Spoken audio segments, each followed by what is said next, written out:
Hello Libra, Sun, Moon, Rising, and Venus signs.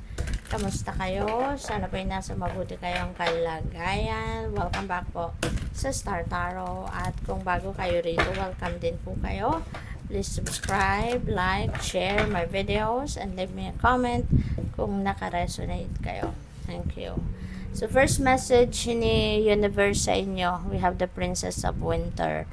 Ayan, so there could be an information, there could be mga details na parating sa inyo na that would help you, pero it may be difficult for you to hear it. Kasi, di ba, meron talagang mga, it could be a truth, no? It could be a truth of something sa buhay ninyo na medyo mahirap pakinggan, medyo siguro overwhelming ito, ang dating nito para sa inyo. But this is going to help you siguro na makapag-move on na kayo or makapag-move forward na kayo sa buhay ninyo.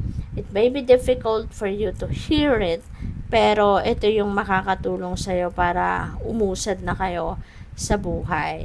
You know, baka ito yung magiging susi, 'di ba? Para mas maging maayos na ang inyong kalagayan, magkaroon na ng direction ang buhay ninyo. So, it may be difficult for you to hear it at first, pero yun nga, feeling ko, ito yung makakapagbigay ng closure to something, no?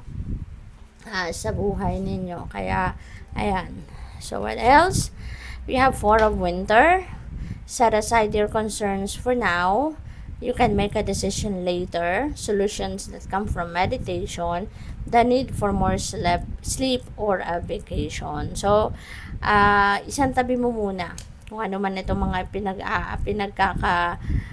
pinagwuwurehan ninyo, ano man itong nagpapa-stress sa'yo, set that aside, focus on grounding yourself, focus muna sa sarili ninyo, focus on your well-being muna, asikasuhin mo muna yung sarili mo sa ngayon. Ano? Wag mong pansinin muna yung mga bagay na nagpapa-stress sa'yo. Okay? Focus on your well-being.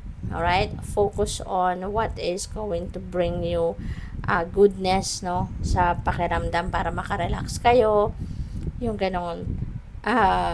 Well-being muna, yung health muna ninyo ang isipin ninyo. At isang tabi mo muna kung ano man yung mga nagpapa-stress sa inyo sa ngayon. Kasi kapag kayo ay grounded na, kapag kayo ay naibalik mo na sa balanse ang sarili mo, then that's the time, no, na hanapan mo na ng solusyon ang inyong mga problema. Kasi kung pagsasabay-sabayin mo, na stress ka na pagod ka ng mag-isip, pagod na yung katawan mo, so it's impossible then na mahanap mo yung tamang solusyon sa mga problema kung meron man, hindi ba? Kaya set aside all your concerns, focus on grounding yourself, focus on resting muna, rejuvenate, recuperate, and recharge. Then when you feel better, then get back to kung ano man ang mga problema na dapat ninyong solusyonan, pag-isipan nyo na yan. Alright? Baka kailangan ninyo muna na magpahinga, matulog, kumain ng maayos, asikasuhin mo muna yung inyong kalusugan. Okay? So what else? We have Princess of Summer. There is siguro a new relationship na pwedeng pasukin ng iba sa inyo, Libra. This could be love and romantic relationship. Pwede rin naman na bagong friendship, no? Ang dadating. But regardless kung ano man ito, magiging excited kayo. You're going to be baka feeling overwhelmed then, ano, sa bagong relationship na to, kikiligin kayo, something like that. At pwede rin na ang iba sa inyo dito, baka maiimbitahan kayo sa mga social events, may mga social gatherings. So, take advantage of that kasi magandang pagkakataon din ito para makapag-unwind kayo. Magandang pagkakataon din ito na makapag-relax kayo, 'di ba? Maiba naman yung environment ninyo, maiba naman yung focus ninyo, 'di ba? Ang tawag dito, divert muna yung inyong attention, 'di ba, into something lighter, kumbaga. So, yun. Um, Sabi din dito, a compassionate friend you can share your concerns with. So, siguro mayroon din talaga kayo mga pinagdadaanan na parang mga problema, something like that. At good thing, there is someone, no, kaibigan ninyo na malapit talaga sa puso ninyo. Could be your best friend na pwede mong pagsasabihan, pwede mong pag-sharean ng kung ano man ng mga concerns ninyo.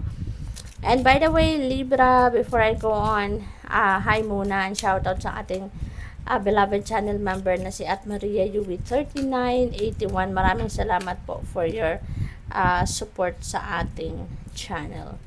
So, we have listen to your inner voice. Your knowledge is within you. Pakinggan mo yung inner voice mo. Ito yung parang konsensya. And that is the voice of the universe, no? Kaya pakinggan ninyo yan kasi baka mayroong mga guidance na pinapadala sa inyo sa ngayon.